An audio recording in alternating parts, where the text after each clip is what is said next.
Lesson 159. I give the miracles I have received. Welcome to the Qigong support for A Course in Miracles students. I am Judith and you're at the Lucid Mind Center. How it works is this. First, we're going to read the lesson together. Then we're going to contemplate it while we're reading it. And at the end, I'm going to guide you to a Qigong class, which is either a standing meditation or a seated meditation where you can apply this lesson to, and which is specially recorded for A Course in Miracles students. Before we start, you know the drill. Please subscribe to my channel if you haven't already. Share this with somebody who might need it, and let me know where you're watching from and how long you've been with A Course in Miracles. Your feedback is very important for me because it keeps me going. In this year of recording A Course in Miracles lessons and Qigong classes, which I have dedicated 2024 to. Enjoy, and let's begin. Lesson 159. I give the miracles I have received. No one can give what he has not received. I love that lesson. To give a thing requires first you have it in your own possession. Here the laws of heaven and the world agree. You cannot give something which you do not have. But here they also separate. The world believes that to possess a thing, it must be kept. So you must keep it for yourself. Salvation teaches otherwise. To give is how to recognize you have received. It is the proof that what you have is yours. So only when you are actually giving is when you recognize yourself that you have it, because otherwise you would not be able to give it. And that is very interesting when you observe yourself in life, when you are actually giving something to somebody, when you're giving good advice, when you are giving love and kindness, that means that you have it within you already. Only then can you give it. Or like we talked about yesterday, what you are giving is the vision, the right vision, the light within the other person. You understand that you are healed when you give healing. You accept forgiveness as accomplished in yourself when you forgive.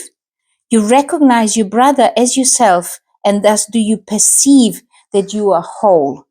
There is no miracle you cannot give, for all are given you.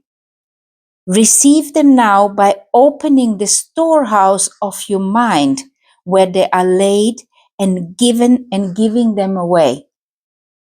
Christ's vision is a miracle. So when you are looking at somebody else and you are looking for the light in them, and you see the light within them, obviously not with your eyes, but with your heart, you like connect to the heart to that other person, then you are giving a miracle.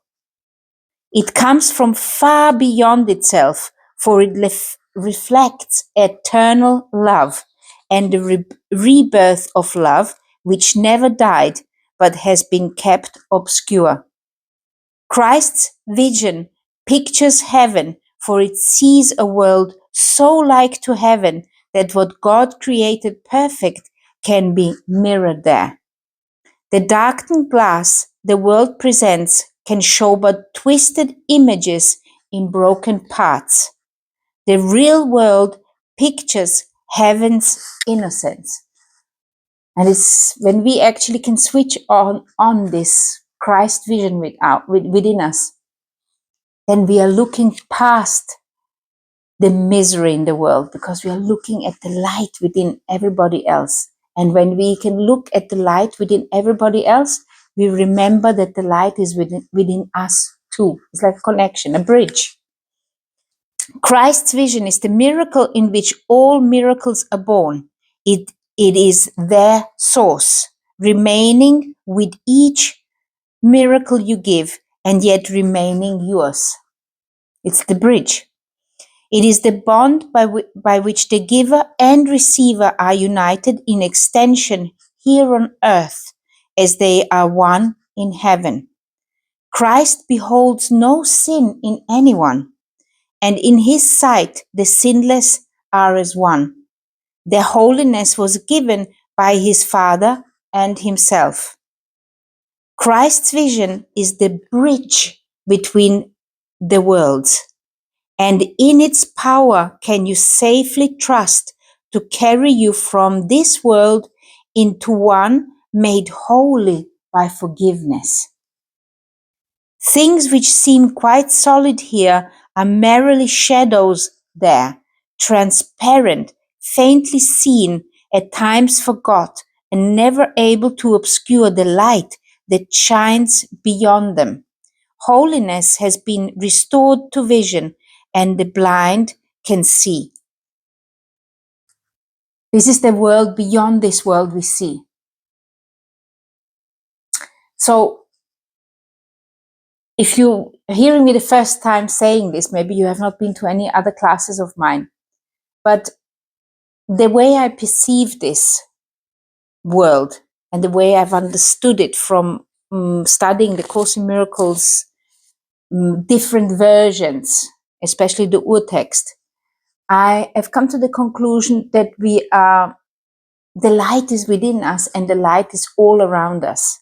But we have got like a ball of perception around us.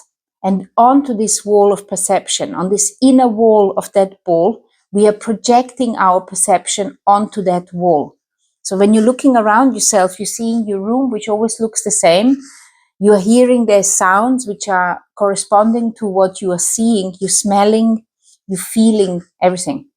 But these are your senses. This is not who you truly are. When you are closing your eyes, everything what you are seeing is disappearing. And when you are listening within, that what is out there becomes irrelevant. And the same with the smell, with the taste, and also with your skin. So in the Course several times repeats that we have to sink deep within to remember who we truly are. And we have to then go beyond the world we see to connect to the truth. In the Chinese medicine or in the Chinese cosmology, Taoism, which is one of the oldest religions, they are saying that we have got a central channel, and that central channel is also the center of that energetic field which is around us. And also the central channel is the center of our physical self. And that central channel can be connected, or it can be wider open, or it can be so wide open that you are actually standing in that pillar of light. So Christ's vision is to see yourself within that pillar, understand that you are always connected to that heavenly source, understanding that your body belongs to this earth, and that the humanity is a union. A momentary, this human experience is like a union of this body and of the mind, which is the divine mind, belonging to the divine. And while you're having this human experience, you have got a choice to either see this world where you believe that you are kind of prisoner of. This is like the ego world, or you can see the world with that light which is within you. The Course in Miracles calls this the Christ vision. And you have a choice which way you want to look at it.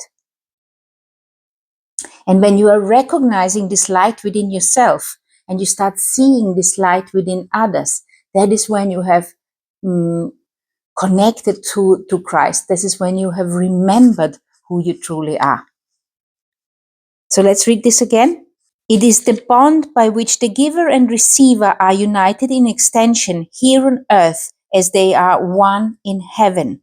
Christ beholds no sin in anyone, and in his sight the sinless are as one. The holiness was given by his Father and himself. The holiness was given by that light within you and which is all around us. Christ's vision is the bridge between the worlds. And in its power can you safely trust to carry you from this world into one made holy by forgiveness. Things which seem quite solid here and merely shadows there, transparent, faintly seen at times, forgot even, and never able to obscure the light that shines beyond them. Holiness has been restored to vision, and the blind can see. And that is beyond this world. This is the place beyond this projection which you are seeing.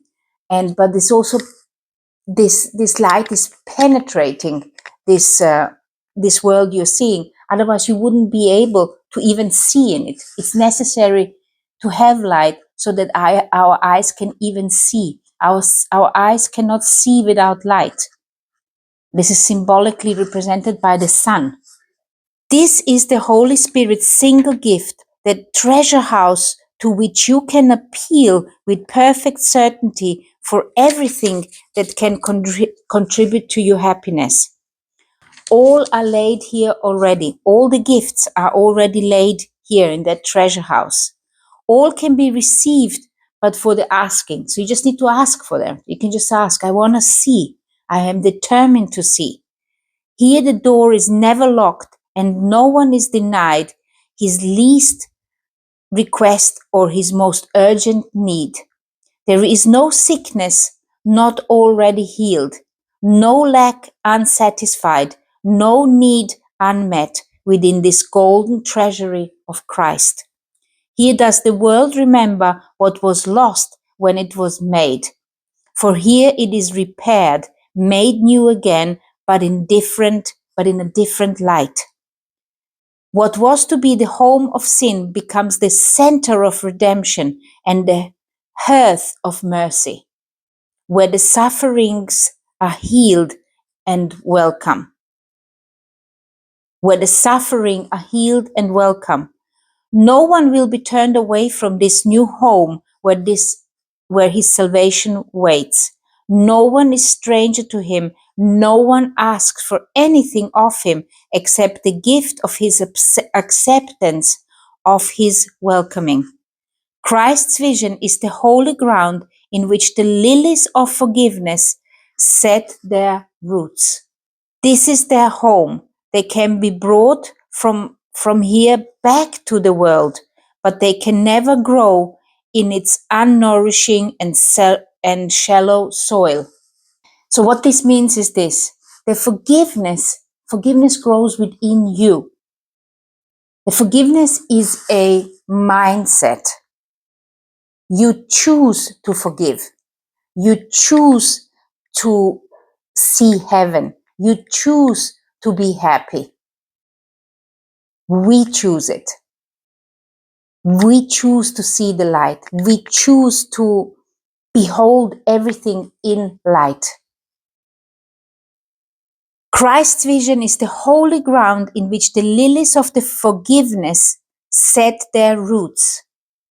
This is their home. They can be brought from here back to the world, so you can bring the vision, Christ's vision, back to the world, but they can never grow in its unnourishing and shallow soil. They need the light and warmth and kindly care Christ's charity provides. And if we replace Christ with the word love, then it all makes more sense. Love's vision is the holy ground in which the lilies of forgiveness set their roots. This is their home. They can be brought from here back to the world, but they can never grow in its unnourishing and shallow soil. So they cannot grow in ego. Love cannot grow. The lilies can only grow in love, those flowers of forgiveness. They need the light and warmth and kindly care love's charity provides. They need the love with which He, Christ, looks on them. And they become His messenger who give as they received. Take from His storehouse that its treasures may increase. His lilies do not leave their home when they are carried back into the world. Their roots remain. They do not leave their source, but carry its beneficence with them and turn the world into a garden like the one they came from and to which they go again with added fragrance. Now are they twice blessed.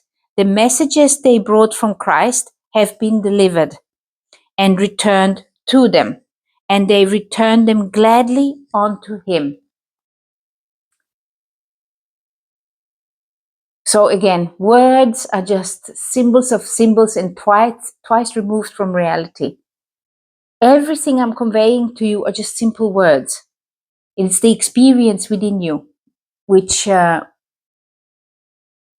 going to bring you the understanding. And that is why this meditation is so important. So if you want to do the Qigong meditation with me, I am glad you do it. But if that is not for you and you prefer to do some other kind of meditations which are useful for you, do that too. But remember that you need to sink back into this reality of light, remembering who you truly are.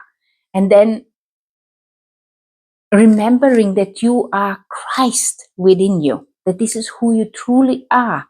You are the child of God. You are the son of God. You are the daughter of God.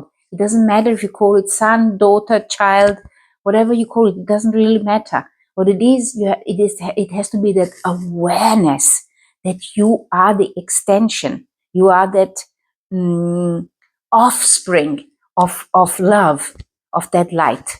That is what we need to remember, no matter what word we give it. They do not leave their source, but carry its beneficence with them and turn the world into a garden like the one they came from. So these are the lilies we're talking again. And to which they go again with added fragrance. So once you have gone through this world, you come back and you have got added experiences which you are bringing back to that garden. Now are they twice blessed. The messages they brought from Christ have been delivered and returned to them. Because when you're delivering the Christ visions, it also reflects back onto you. And they return them gladly unto him. Behold the store of miracles set out for you to give. Are you not worth the gift when God appointed it be given you? Are you not worth the gift when God appointed it be given you? You are worthy. You are worthy of that gift. Judge not God's Son, but follow in the way he has established. Christ has dreamed the dream of a forgiven world. It is his gift whereby a sweet transition can be made from death to life, from hopelessness to hope. Let us an instant dream with him. His dream awakens us to truth. His vision gives the means for a return to our unlost and ever sanctity in God. It's a quite abstract lesson, but the message is clear. I give the miracles I have received. You can only give what you have. So when you are giving the word of God to somebody, that means that you are having it. When you are giving love to somebody or kindness, that means that you have it. You can only give what you have. So if you have a difficulty feeling the love within yourself, because you're sitting alone, then go and give your love to somebody, give kindness to somebody, and you can only give what you have. So it's going to begin flowing through you. Your smile is going to flow through you. Your kindness, and each expression of love is a miracle. Whichever way, even if you just think kindly about a person and even think kindly about yourself, this is an expression of love. There's nothing to be afraid of. You're safe. And also remember that the course has suggested a few lessons ago that you should spend at least 5 minutes morning and evening on the ideas which we are doing now. But even better would be 15 minutes or even half an hour, as long as you can. Give this time to yourself. Give this time to your true self. What you are doing here is you're remembering the true self. You're remembering the light within you. And then once you have remembered the light within you in the morning, that's when you are starting your day and you're deciding what kind of day you want. It is super important, and I'm forgetting it also sometimes. It's not like I'm always remembering it, but now that I'm saying it to you, I'm making a mental note that tomorrow morning, this is the first thing I'm going to do, to make sure that I have a great day, to make sure that I fulfill my purpose of sharing the light with others. I hope this makes sense to you. So for this particular class, I am suggesting this Qigong class for you today, or this one, which I think could be very interesting for you. And otherwise, you can click here on this list and choose randomly one which you think is suitable for you today. Enjoy and let me know how it goes for you.